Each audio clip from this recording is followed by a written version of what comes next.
하나님의 말씀 야고보서 1장 19절부터 27절 말씀입니다.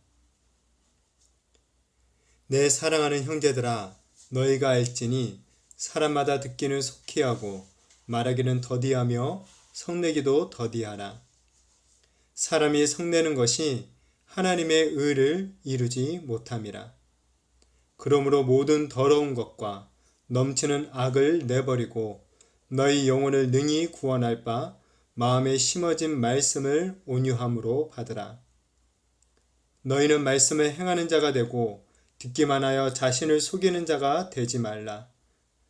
누구든지 말씀을 듣고 행하지 아니하면 그는 거울로 자기의 생긴 얼굴을 보는 사람과 같아서 제 자신을 보고 가서 그 모습이 어떠했는지를 곧 잊어버리거니와 자유롭게 하는 온전한 율법을 들여다보고 있는 자는 듣고 잊어버리는 자가 아니요 실천하는 자니 이 사람은 그 행하는 일에 복을 받으리라. 누구든지 스스로 경건하다 생각하며 자기 혀를 제갈 물리지 아니하고 자기 마음을 속이면 이 사람의 경건은 헛것이라. 하나님 아버지 앞에서 정결하고 더러움이 없는 경건은 곧 고아와 가부를 환난 중에 돌보고 또 자기를 지켜 세속에 물들지 아니하는 그것이니라. 아멘. 한국 문화의 큰 특징 중 하나는 빨리빨리입니다. 한국 사람은 유독 느리고 답답한 것을 잘 못 견뎌 합니다. 물론 이 빨리빨리 문화 때문에 한국은 세계에서 유례를 찾아볼 수 없을 정도로 빠른 경제 성장을 이룬 곳도 있습니다. 그러나 이 빨리빨리 문화로 인해서 사람 사이의 관계는 나빠지는 경우가 많이 있습니다. 상대방이 느리거나 더디면 못 참고 쉽게 화를 냅니다. 그러면 이 당한 사람은 주눅이 들게 되고 마음의 문이 닫히고 더 불편한 관계가 되어버립니다. 하나님의 진리의 말씀으로 거듭난 우리 그리스도인들은 사람과의 관계에 있어서 이 빨리빨리를 좀 버려야 합니다. 앞에 말씀에서도 살펴보았지만 그리스도인들의 특징 중 하나는 인내이기 때문입니다. 좀 답답하더라고 느리고 더딘 사람에 대해 인내하며 참아줄 줄 알아야 하는 것입니다. 자기 혀를 통제하지 않고 성급한 마음으로 말을 함부로 뱉게 되면 그리스도인으로서 바른 모습이 아닌 것입니다. 오늘 야고보는 성도들에게 성마른 사람이 되지 말라라고 권면하고 있습니다. 19절부터 20절에 내 사랑하는 형제들아, 너희가 알지니 사람마다 듣기는 속히 하고 말하기는 더디하며 성내기도 더디하라. 사람이 성내는 것이 하나님의 의를 이루지 못함이라 라고 말하고 있습니다. 진리의 말씀으로 거듭난 성도들은 이 듣기에는 빨라야 하고 대신 말하기와 화내는 것에서는 느려야 한다라고 합니다. 이 먼저 듣는 것은 빨라야 한다고 하는데 그렇다면 빨리 들어야 할 그 내용은 무엇이냐 하는 것이죠. 그것은 바로 하나님의 진리의 말씀입니다. 성도는 무엇보다 하나님의 진리의 말씀을 듣는 데는 아주 빨라야 합니다. 말씀을 듣는 것을 느리게 곧 미뤄서는 안 된다는 것입니다. 많은 성도님들이 새해가 되면 제일 많이 다짐하는 것 중에 하나가 성경 통독일 것입니다. 올해는 꼭 하루에 성경을 몇 장씩 읽어야겠다. 올해는 꼭 성경을 1독 이상 해야겠다. 라는 이런 등등의 다짐을 하게 됩니다. 그런데 어떤 분들은 이 새해 첫날부터 그런 계획을 뒤로 미루는 분들이 있습니다. 갑자기 급한 일이 생겨서 정신없이 다른 일들을 하다 보니까 잊어버리고 뒤로 미루는 것이죠. 계속 말씀을 읽고 묵상하는 것이 이렇게 지체되고 다른 일들보다 뒤로 밀려나게 됩니다. 그러나 말씀을 읽고 묵상하는 것은 그 어떠한 일보다도 가장 급한 일입니다. 결코 뒤로 밀어서는 안 되는 가장 중요한 일입니다. 하나님의 말씀을 듣는 데에 빠르게 반응하시기를 바랍니다. 말씀을 먼저 듣지 않으면 결국 모든 순서가 혼란스럽게 되고 맙니다. 말씀을 먼저 들을 때 우리의 삶이 정돈되어지고 바른 길로 행할 수 있게 되는 것입니다. 말씀 듣기를 속히 하는 우리가 되어지기를 바랍니다. 그러나 이와는 반대로 말하기는 더디게 느리게 해야 됩니다.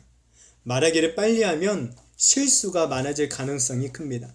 말을 빠르게 급하게 한다라는 것은 결국 생각을 깊게 하지 않고 말한다는 것과 같습니다.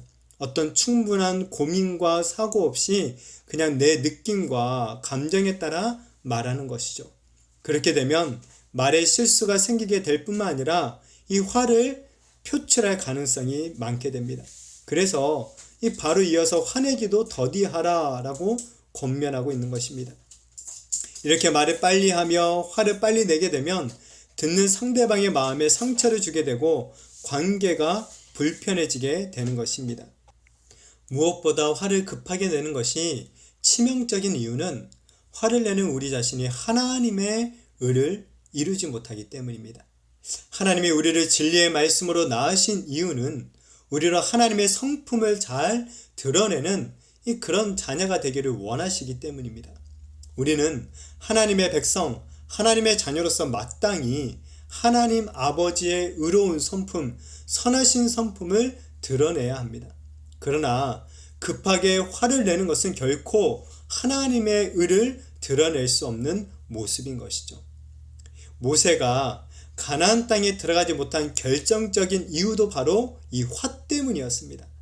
가데스 광야에서 마실 물이 없다고 모세와 하나님을 원망하는 이스라엘을 향해서 하나님은 모세에게 반석을 명령하여 이 물을 내라 라고 말씀하셨습니다. 곧 돌을 향해서 말씀을 선포하라 라는 것이죠.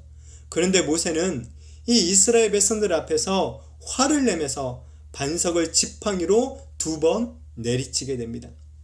물을 얻을 수는 있었지만 모세는 하나님의 거룩함, 이 하나님의 의를 백성들 앞에 드러내지 못하게 됩니다. 이로 인해 이 가나안 땅에 들어가지 못하게 되었습니다. 이처럼 우리도 성급하게 화를 내면 안 됩니다. 그것은 결코 하나님의 의를 이루는 방법이 아닙니다. 하나님의 의로운 성품은 오히려 오래 참고 기다리는 것입니다. 이처럼 우리 성도들 또한 다른 사람들 앞에서, 특히 세상 사람들 앞에서 성급하게 화를 내는 것이 아니라 오래 참고 기다려줄 줄 알아야 하는 것입니다. 그리고 사실 우리가 화를 내는 이 대부분의 이유는 나의 의를 드러내기 위한 것에 불과합니다. 솔직히 화를 내고 난 후에 돌이켜보면 과연 그게 정말 화낼 정도였나? 라는 그런 생각이 들 때가 참 많이 있습니다. 자기 주장, 자기의, 자기 계획을 관찰하기 위해서, 드러내기 위해서 내뱉은 이 분노가 대부분입니다. 그렇게 우리는 무엇보다 말씀을 먼저 들어야 합니다. 먼저 하나님의 진리의 말씀으로 내 마음이 가득 차 있지 않으면 언제든지 우리는 성급하게 화를 낼 때가 많습니다. 말씀을 먼저 받아서 내 마음에 하나님의 온유한 성품이 자리 잡게 되면 성급하게 화를 내지 않게 됩니다. 21절에 그러므로 모든 더러운 것과 넘치는 악을 내버리고 너희 영혼을 능히 구원할 바 마음에 심어진 말씀을 온유함으로 받으라 라고 말하고 있습니다. 성급하게 화를 내는 것은 결국 하나님의 의를 이루지 못하는 더럽고 악한 것입니다. 더럽고 악한 것을 버리는 것은 우리의 노력으로 되는 일이 아닙니다. 대신 하나님의 말씀으로 가득하게 되면 자연스럽게 그 더럽고 악한 것들은 밀려나고 사라지게 되어 있습니다. 매일 진리의 말씀, 구원의 말씀, 생명의 말씀, 의로운 말씀을 받으시기를 축복합니다. 말씀을 받을 때 온유한 마음으로, 부드러운 마음으로 받으시기를 바랍니다. 열린 마음으로 내 감정과 내 생각을 좀 내려놓고 하나님의 말씀을 받으시기를 바랍니다. 그래서 정말 날마다 우리의 마음을 하나님의 말씀으로 가득 채워서 더럽고 악한 일들, 무엇보다도 성급하게 화를 내는 일들을 버려버리고 정말 하나님이 기뻐하시는 하나님의 의를 이루며 살아가는 우리 성도님들이 되시기를 축복합니다. 이렇게 말씀을 매일 듣고 읽고 묵상해야 하지만 또한 그것으로만 끝나면 안 됩니다. 더 중요한 것은 들은 그 말씀대로 행하는 것입니다. 말씀대로 순종하며 살아가는 것이 가장 중요합니다. 22절에 너희는 말씀을 행하는 자가 되고 듣기만 하여 자신을 속이는 자가 되지 말라라고 말해주고 있습니다. 말씀을 듣기만 하고 행하지 않는 사람은 자기 자신을 속이는 자, 기만하는 자다라고 합니다. 그런데 정말 자기 자신을 속이는 것이 과연 가능한 일일까요?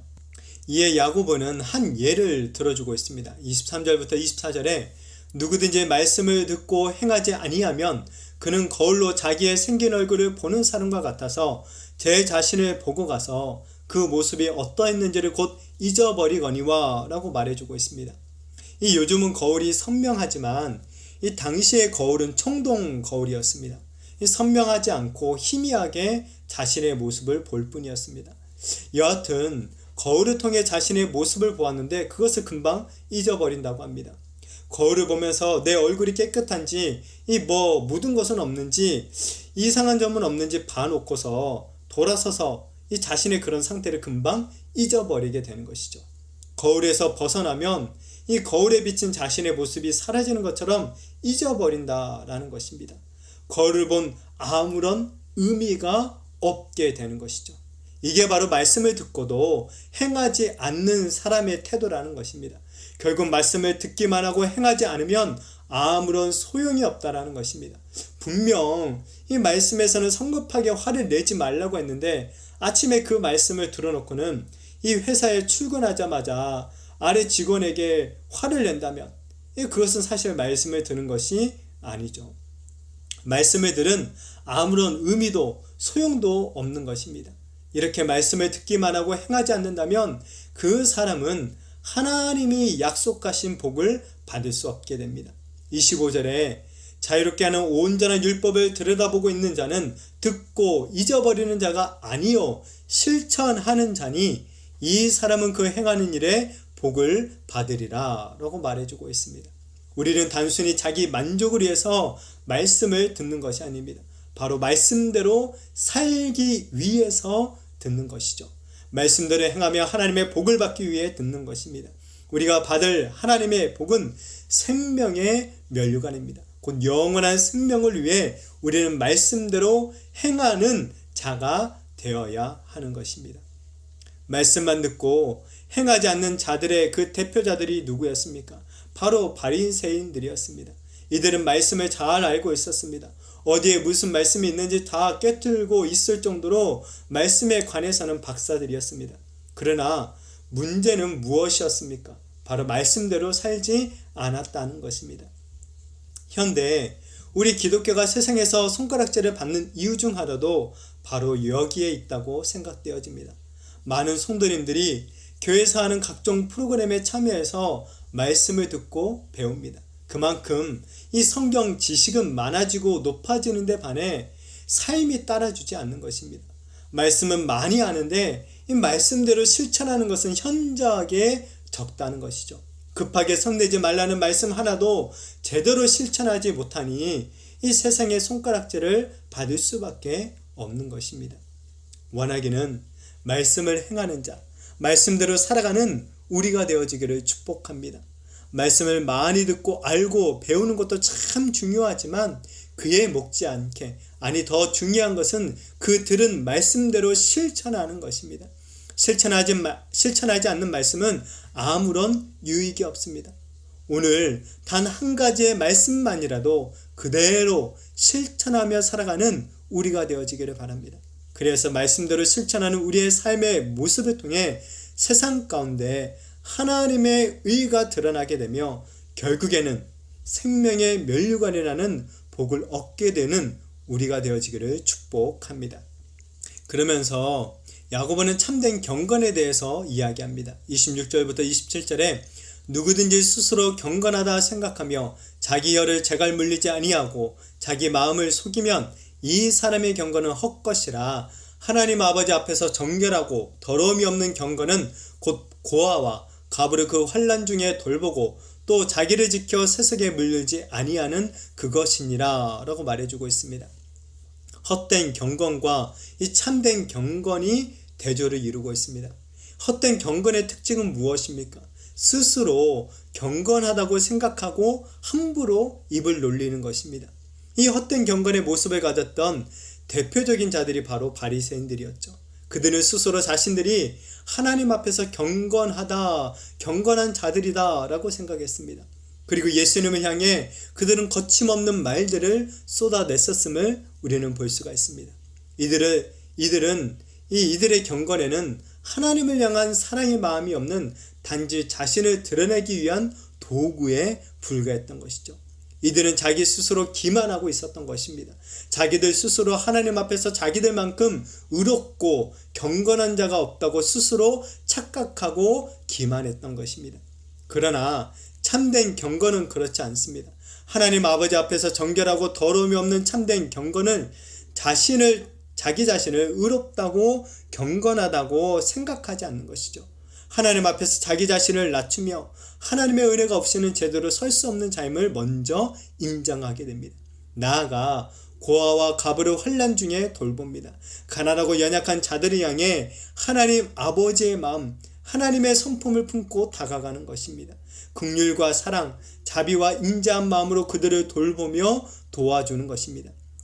도우면서도 이 자기를 높이거나 그렇게 하지 않습니다. 내가 더 뛰어나서 뭔가 칭찬을 받으려고 돕는 것이 아니라 그저 내가 먼저 하나님으로부터 은혜를 받았기에 나도 또한 그렇게 그저 돕는 것입니다. 또한 자기를 지켜서 세속에 물들지 않도록 항상 끼어 있는다고 합니다. 늘 진리의 말씀으로 자신을 살피는 것이죠. 자신의 힘과 능력이 아닌 오직 구원해 주시는 하나님의 은혜만을 사모하는 것입니다. 성령의 도우심을 간구하며 하나님의 의를 이루기 위해 자신의 모든 것을 헌신하며 살아가는 것입니다. 자기의 마음을 세상에 이 물질에 빼앗기지 않으려고 부단히 말씀을 붙잡고 성령을 의지하며 기도하며 나아가는 것입니다. 사랑하는 우리 성도님들의 경건은 어떠하십니까? 교회에서 하는 제자훈련 프로그램을 이수만 하면 경건한 자라고 스스로 혹시 착각하고 있는 것은 아닙니까? 큰 교회, 정말 뭔가 대단하고 칭찬할 만한 일들을 많이 하는 교회에 다닌다고 내가 하나님의 의를 이루고 있다고 스스로 착각하고 있는 것은 아닙니까?